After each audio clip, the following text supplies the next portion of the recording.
Kính thưa ngài Tổng thống His Excellency William Mr. Jefferson Clinton, kính thưa Bộ trưởng Vũ of Khoan, America, kính distinguished thưa các quý guests, vị, ladies and gentlemen, thay mặt cho distinguished gần 30.000 Mr. Vu cán Quan, bộ, on behalf of the nearly giáo sư 30,000 và sinh staff viên members Đại học and Quốc gia Hà students Nội, of Vietnam National tôi xin University nhiệt Hanoi, liệt chào I'd mừng like to warmly ngài Tổng welcome thống Hợp chủng His quốc Hoa Kỳ, Excellency phu Mr. nhân President cùng con Clinton, gái his spouse và các Hillary, vị and daughter cùng đi Chelsea, đến thăm and Đại the học Quốc gia Hà United Nội, States delegation trung to tâm Vietnam đào tạo National đại học University Hanoi, và the chuyên đại highest học đa multidisciplinary ngành, undergraduate đa and lĩnh vực graduate lớn nhất của Việt training Nam, center in Vietnam. được nhà nước Việt Nam đặc biệt quan tâm đầu Special tư attention has been nhằm given đạt to được chất lượng đào VNU tạo in cao, terms of phát investment triển by các the ngành state khoa of học cơ Vietnam bản, to achieve high tự quality nhiên, of training xã and hội và research nhân văn, in các order ngành to kinh develop tế và fundamental công nghệ sciences mũi nhọn, including là natural nền tảng sciences, social cho sự sciences phát and triển humanities, khoa học economics và and công key nghệ Việt Nam. technologies, and therefore serving as a foundation for the scientific and technological development of Vietnam. Đại học Quốc gia Hà Nội có Vietnam một đội National ngũ giảng University viên Hanoi has a có highly trình độ cao, qualified có uy and tín prestigious teaching và staff có nhiều sinh viên ưu tú and a great number of đã excellent đào tạo students. được It has hàng produced chục ngàn thousands of chuyên gia giỏi, specialists, out of trong which đó có some nhiều have người become đã trở thành outstanding các nhà lãnh đạo, leaders, nhà quản lý, scientists, nhà khoa học and xuất sắc. managers. Đây là vườn ươm This nơi is bồi also dưỡng the nhân incubator tài khoa and the học place của Việt where Nam. scientific talents are fostered in Hàng năm, Vietnam. đội tuyển học Every sinh Việt year, Nam Vietnamese dự pupils các kỳ take thi part in Olympic quốc international tế Olympiads toán học, in tin mathematics, học, informatics, vật lý, hóa physics, học chemistry, và sinh học, and biology. thường được xếp And ở thứ these hạng cao. students continually rank very high in these Sinh viên Việt Nam Olympiads. đặc biệt The Vietnamese có năng students khiếu are toán học especially gifted và in có năng mathematics lực and tư good duy khoa học scientific tốt. thinking capabilities. Do vậy, With với this khả năng trí ability tuệ của mình and và với sự international hợp tác quốc tế, cooperation, Việt Nam hoàn toàn có thể đi thẳng vào Vietnam will be công nghệ able to go của thế directly giới, into advanced technology có of the thể world sớm bước vào nền kinh tế and tri thức. soon enter the knowledge-based economy. Đại học Quốc gia Hà Nội có The quan hệ hợp Vietnam tác National University với hơn 90 Hanoi trường đại học has established thuộc cooperative 21 links nước with trên thế over giới. 90 higher institutions in 21 countries in the world. Đại học Quốc gia Hà Nội Vietnam National đại học University đầu tiên Hanoi của Việt Nam is the first thiết lập institution quan hệ in hợp tác Vietnam với các trường to set đại up học của Hoa cooperative Kỳ. links with American institutions Một số and cán bộ educational của Đại học Quốc organizations. gia Hà Nội Several members đào of tạo VNU staff tại các have đại học của received Hoa Kỳ, master's and được mời PhD tham gia degrees các from hội American nghị, institutions and have hội been thảo khoa invited to học. participate in scientific workshops and conferences. Đại học Quốc gia Hà Nội cũng đã tiếp The nhận Vietnam National 100 University sinh has viên also accepted và hundreds hàng of chục students lượt and giảng tens of viên của các trường đại học Hoa lecturers Kỳ from American đến học tập, institutions for their study nghiên cứu về and các đề research tài mà on các bên areas cùng quan of tâm. common interest. Chúng tôi tin tưởng rằng We believe Việt Nam that lần này this visit của by Tổng the thống President Hợp of chủng the quốc Hoa United Kỳ States of America sẽ góp phần thúc will đẩy hơn nữa contribute to sự promoting hợp tác giữa các trường đại the học của Việt Nam cooperation nói chung between Vietnam's higher và của education Đại học Quốc gia Hà institutions Nội nói riêng and American higher institutions với in các general trường đại and học the của Hoa Vietnam Kỳ National University, vì lợi ích của Hanoi hai in bên. particular, for the benefit of both sides. Sự hợp tác này This sẽ không chỉ cooperation dừng lại will not ở only một be quan hệ limited riêng to giữa các trường the đại học separate với nhau, relations among mà our cần trở institutions, thành but một should chương trình become hợp tác cooperation được programs chính phủ hai nước supported Hoa and Kỳ sponsored và Việt by Nam the government ủng hộ of và the tài trợ. United States of America and the government of Vietnam. Xin kính chúc chuyến thăm Việt I Nam would like của Tổng to thống wish the President's visit Hoa to Kỳ Vietnam thành công tốt đẹp. a great success. Xin kính chúc sức khỏe I'd like to extend Tổng thống, the best phu wishes nhân to the và các vị President, cùng đi.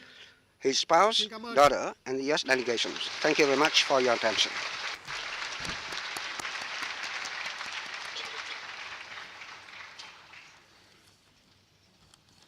Thưa các bạn đồng nghiệp, Dear colleagues, thưa các em sinh viên thân mến, dear students, hôm nay today cán bộ we và sinh viên Đại học Quốc gia Hà VNU Nội staff members and được hân students hạnh have the great đón honor tiếp to ngài welcome William Jefferson His Excellency Clinton, Mr. William Tổng thống Jefferson Hợp Clinton, chủng quốc Hoa Kỳ President và of phu the nhân United đến thăm. States of America, and his spouse on a visit to our campus. Như mọi người đều biết, As trong thời gian everyone qua, is aware, quan in hệ recent years, hợp tác Vietnam giữa Việt Nam và Hoa Kỳ and đã có nhiều United tiến States triển, of American relations have trong đó progressed, out of có việc which hai nước thiết lập quan hệ ngoại giao vào tháng 7 năm the two 1995 countries established diplomatic relations và in ký July kết hiệp định 1995, thương mại tay đôi and a trade agreement hồi tháng 7 between năm the nay. two countries have been signed in July 2000. Chúng ta đánh giá cao những đóng góp cá nhân của Ngài Tổng thống We highly appreciate trong việc cải President thiện Clinton's quan hệ personal giữa contributions Việt to Nam và Hoa promoting Kỳ. Vietnam's U.S. relations. Bây giờ, Now, xin trân allow trọng me kính mời to ngài invite William Jefferson His Excellency Clinton, Mr. Tổng President thống Hợp chủng quốc Hoa Kỳ, lên of phát the biểu ý kiến. United States of America to take the floor. You have the floor, please.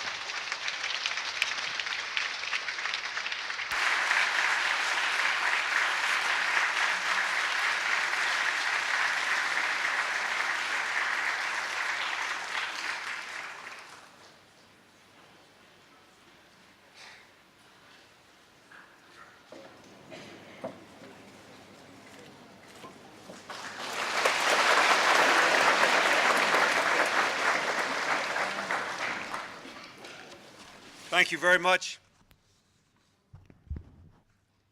and good afternoon. I can think of no more fitting place to begin my visit at this hopeful moment in our common history than here at Hanoi National University. I was given a Vietnamese phrase. I'm going to try to say it. If I mess it up, feel free to laugh at me. Xin chào các bạn.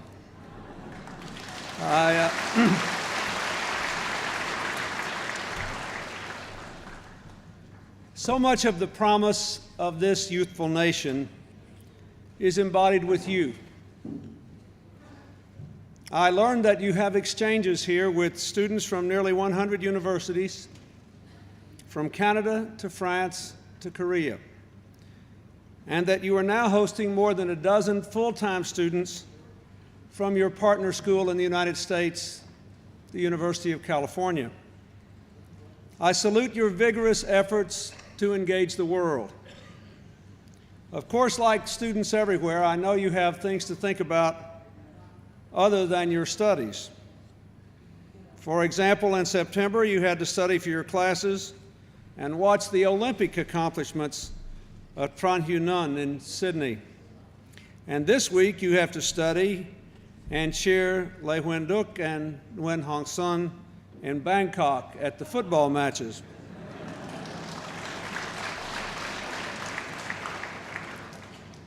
I am honored to be the first American president to see Hanoi and to visit this university. I do so conscious that the histories of our two nations are deeply intertwined in ways that are both a source of pain for generations that came before and a source of promise for generations yet to come. 2 centuries ago, during the early days of the United States, we reached across the seas for partners in trade, and one of the first nations we encountered was Vietnam. In fact, one of our founding fathers, Thomas Jefferson, tried to obtain rice seed from Vietnam to grow on his farm in Virginia 200 years ago. By the time World War II arrived, the United States had become a significant consumer of exports from Vietnam. In 1945, at the moment of your country's birth, the words of Thomas Jefferson were chosen to be echoed in your own Declaration of Independence. All men are created equal. The Creator has given us certain inviolable rights: the right to life, the right to be free, the right to achieve happiness. Of course, all of this common history, 200 years of it, has been obscured in the last few decades by the conflict we call the Vietnam War and you call the American War. You may know that in Washington, D.C., on our National Mall, there is a stark black granite wall engraved with the name of every single American who died in Vietnam. At this solemn memorial, Some American veterans also refer to the other side of the wall, the staggering sacrifice of the Vietnamese people on both sides of that conflict. More than 3 million brave soldiers and civilians. This shared suffering has given our countries a relationship unlike any other. Because of the conflict, America is now home to 1 million Americans of Vietnamese ancestry. Because of the conflict, 3 million American veterans served in Vietnam, as did many journalists, embassy personnel, aid workers, and others who are forever connected to your country.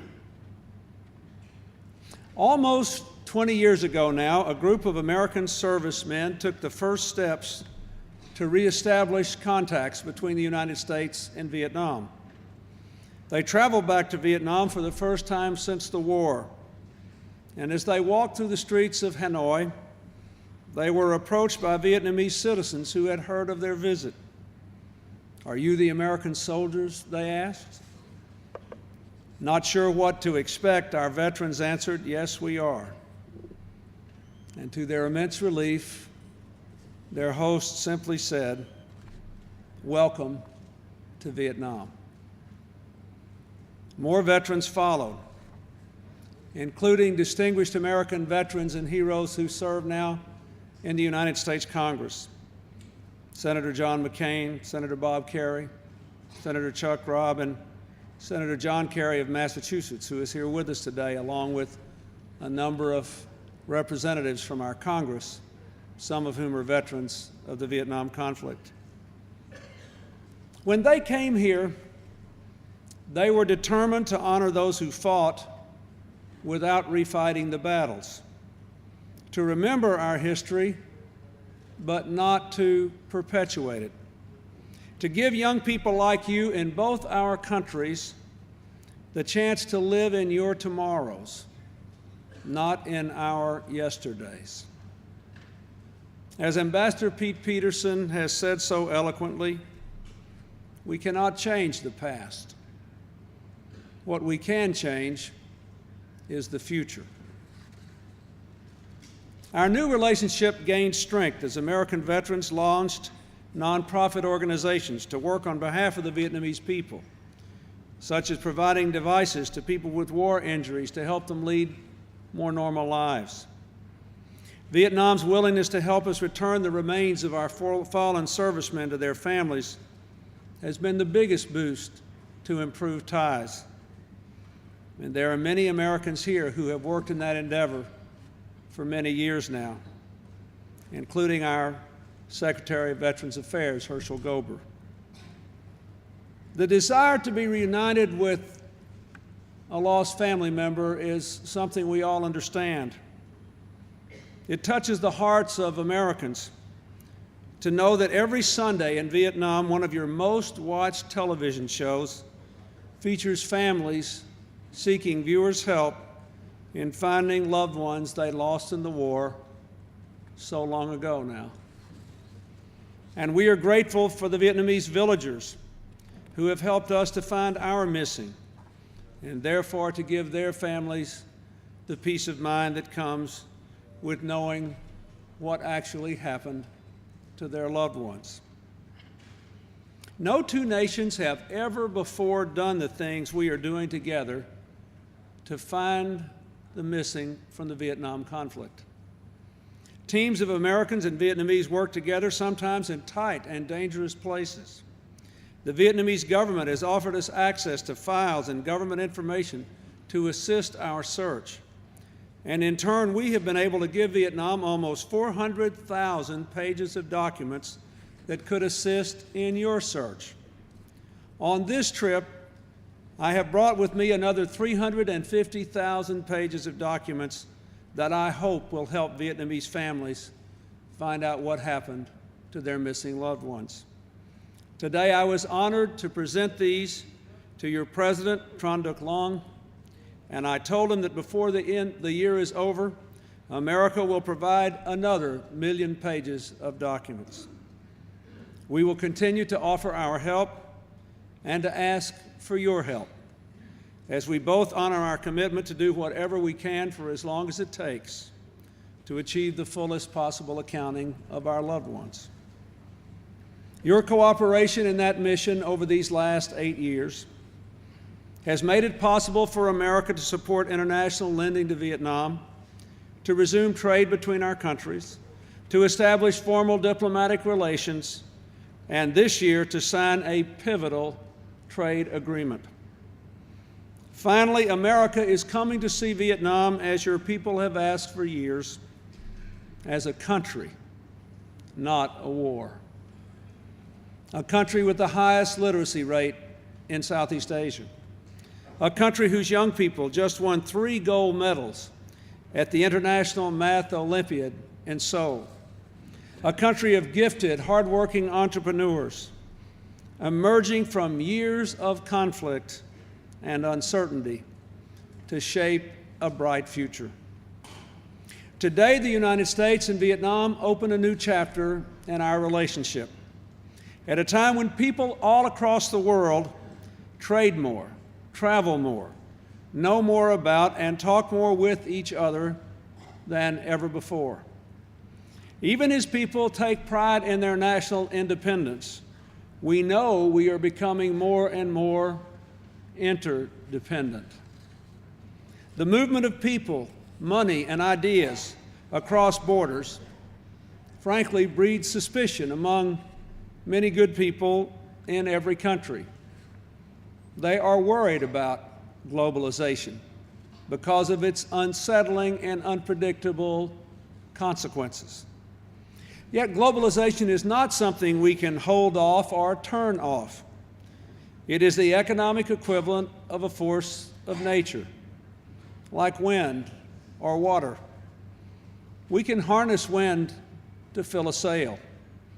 We can use water to generate energy. We can work hard to protect people and property from storms and floods. But there's no point in denying the existence of wind or water or trying to make them go away. The same is true for globalization.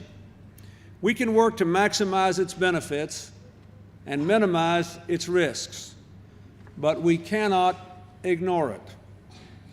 And it is not going away. In the last decade, as the volume of world trade has doubled, investment flows from wealthy nations to developing ones have increased by 6 times, from $25 billion in 1990 to more than $150 billion in 1998.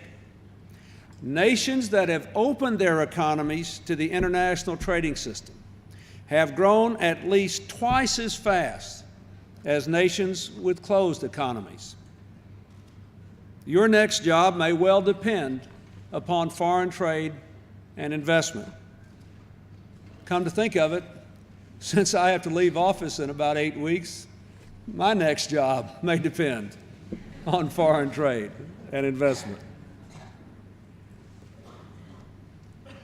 Over the last 15 years, Vietnam launched its policy of Doi Moi, joined APEC and ASEAN, normalized relations with the European Union and the United States, and disbanded collective farming, freeing farmers to grow what they want and earn the fruits of their own labor. The results were impressive proof of the power of your markets and the abilities of your people. You not only conquered malnutrition, you became the world's 2nd largest exporter of rice and achieved stronger overall economic growth.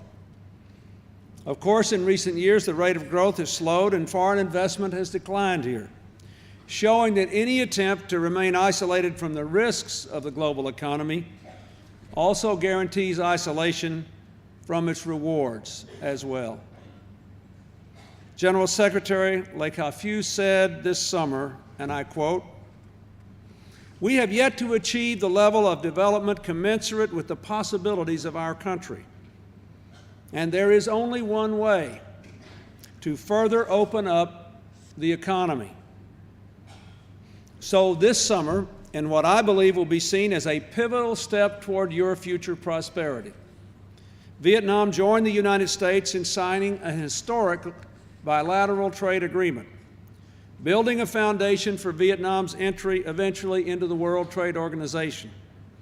Under the agreement, Vietnam will grant to its citizens and over time to citizens of other countries rights to import, export, and distribute goods, giving the Vietnamese people expanding rights to determine their own economic destinies.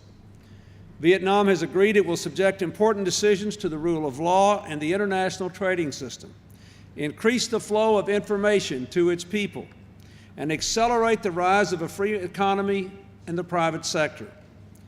Of course, this will be good for Vietnam's foreign partners like the United States, but it will be even better for Vietnam's own entrepreneurs who are working hard to build businesses of their own. Under this agreement, Vietnam could be earning, according to the World Bank, another $1.5 billion each and every year from exports alone. Both our nations were born with the Declaration of Independence. This trade agreement is a form of declaration of interdependence, a clear, unequivocal statement that prosperity in the 21st century depends upon a nation's economic engagement in the rest of the world. This new openness is a great opportunity for you, but it does not guarantee success. What else should be done? Vietnam is such a young country, with 60% of your population under the age of 30, and 1.4 million new people entering your workforce every year. Your leaders realize that government and state-owned businesses cannot generate 1.4 million new jobs every year. They know that the industries driving the global economy today, computers, telecommunications, biotechnology, these are all based on knowledge. That is why economies all over the world grow faster when young people stay in school longer, when women have the same educational opportunities that men have, when young people like you have every opportunity to explore new ideas and then to turn those ideas into your own business opportunities. You can be, indeed, those of you in this hall today must be the engine of Vietnam's future prosperity. As President Tran Duc Long has said, the internal strength of the country is the intellect and capacity of its people. The United States has great respect for your intellect and capacity. One of our government's largest educational exchange programs is with Vietnam. And we want to do more. Senator Kerry, who's right there, and I mentioned him earlier, is leading an effort in our United States Congress, along with Senator John McCain and other veterans of the conflict here, to establish a new Vietnam Education Foundation. Once enacted, the foundation would support 100 fellowships every year, either here or in the United States, for people to study or teach science, math, technology, and medicine. We're ready to put more funding in our exchange programs now so this effort can get underway immediately. I hope some of you in this room will have a chance to take part, and I want to thank Senator Kerry for this great idea. Thank you, sir, for what you have done.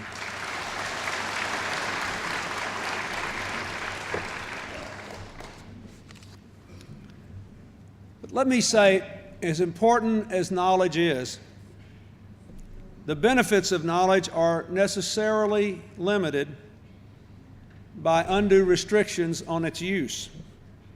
We Americans believe the freedom to explore, to travel, to think, to speak, to shape decisions that affect our lives enrich the lives of individuals and nations in ways that go far beyond economics. Now, America's record is not perfect in this area. After all, it took us almost a century to banish slavery. It took us even longer to give women the right to vote. And we are still seeking to live up to the more perfect union of our founders' dreams and the words of our Declaration of Independence and Constitution. But along the way, over these 226 years, 24 years, we've learned some lessons. For example, we have seen that economies work better where newspapers are free to expose corruption, and independent courts can ensure that contracts are honored, that competition is robust and fair, that public officials honor the rule of law. In our experience, guaranteeing the right to religious worship and the right to political dissent does not threaten the stability of a society. Instead, it builds people's confidence in the fairness of our institutions and enables us to take it when a decision goes in a way we don't agree with. All this makes our country stronger in good times and bad. In our experience, young people are much more likely to have confidence in their future if they have a say in shaping it, in choosing their governmental leaders and having a government that is accountable to those it serves. Now, let me say emphatically, we do not seek to impose these ideals, nor could we. Vietnam is an ancient and enduring country. You have proved to the world that you will make your own decisions. Only you can decide, for example, if you will continue to share Vietnam's talents and ideas with the world, if you will continue to open Vietnam so that you can enrich it with the insights of others. Only you can decide if you will continue to open your markets, open your society, and strengthen the rule of law. Only you can decide how to weave individual liberties and human rights into the rich and strong fabric of Vietnamese national identity. Your future should be in your hands, the hands of the Vietnam's people. But your future is important to the rest of us as well. For if Vietnam succeeds, it will benefit this region and your trading partners and your friends throughout the world. We are eager to increase our cooperation with you across the board. We want to continue our work to clear landmines and unexploded ordnance. We want to strengthen our common efforts to protect the environment by phasing out leaded gasoline in Vietnam, maintaining a clean water supply, saving coral reefs and tropical forests. We want to bolster our efforts on disaster relief and prevention, including our efforts to help those suffering from the floods in the Mekong Delta. Yesterday, we presented to your government satellite imagery from our Global Disaster Information Network, images that show in great detail the latest flood levels on the Delta that can help Vietnam to rebuild. We want to accelerate our cooperation in science. Cooperation focused this month on our meeting in Singapore to study together the health and ecological effects of dioxin on the people of Vietnam and the Americans who were in Vietnam. And cooperation that we are advancing further with the science and technology agreement our two countries signed just today. We want to be your ally in the fight against killer diseases like AIDS, tuberculosis, and malaria. I am glad to announce that we will nearly double our support of Vietnam's efforts to contain the AIDS crisis through education, prevention, care, and treatment. We want to work with you to make Vietnam a safer place by giving you help to reduce preventable injuries on the streets, at home, and in the workplace. We want to work with you to make the most of this trade agreement by providing technical assistance to assure its smooth and full implementation, in finding ways to encourage greater United States investment in your country. We are, in short, eager to build our partnership with Vietnam. We believe it's good for both our nations. We believe the Vietnamese people have the talent to succeed in this new global age, as they have in the past. We know it because we've seen the progress you have made in this last decade. We have seen the talent and ingenuity of the Vietnamese who have come to settle in America. Vietnamese Americans have become elected officials, judges, leaders in science, and in our high-tech industries. Last year, a Vietnamese American achieved a mathematical breakthrough that will make it easier to conduct high-quality video conferencing. And all America took notice when Hoang Nhu Tran graduated #1 in his class at the United States Air Force Academy.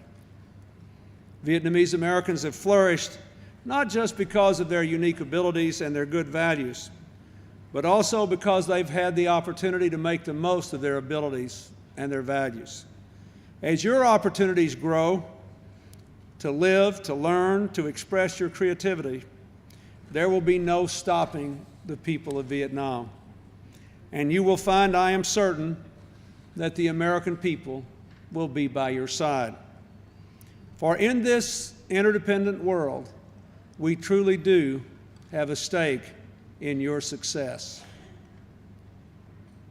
Almost 200 years ago, at the beginning of the relations between the United States and Vietnam, our two nations made many attempts to negotiate a treaty of commerce, sort of like the trade agreement that we signed today. But 200 years ago, they all failed, and no treaty was concluded. Listen to what one historian said about what happened 200 years ago, and think how many times it could have been said in the 2 centuries since. He said, "These efforts failed because two distant cultures were talking past each other, and the importance of each to the other was insufficient to overcome these barriers." Let the days when we talk past each other be gone for good. Let us acknowledge our importance to one another. Let us to continue to help each other heal the wounds of war, not by forgetting the bravery shown and the tragedy suffered by all sides, but by embracing the spirit of reconciliation and the courage to build better tomorrows for our children. May our children learn from us that good people, through respectful dialogue, can discover and rediscover their common humanity, and that a painful, painful past can be redeemed in a peaceful and prosperous future. Thank you for welcoming me and my family and our American delegation to Vietnam. Thank you for your faith in the future. Chúc các bạn sức khỏe và thành công. Thank you very much.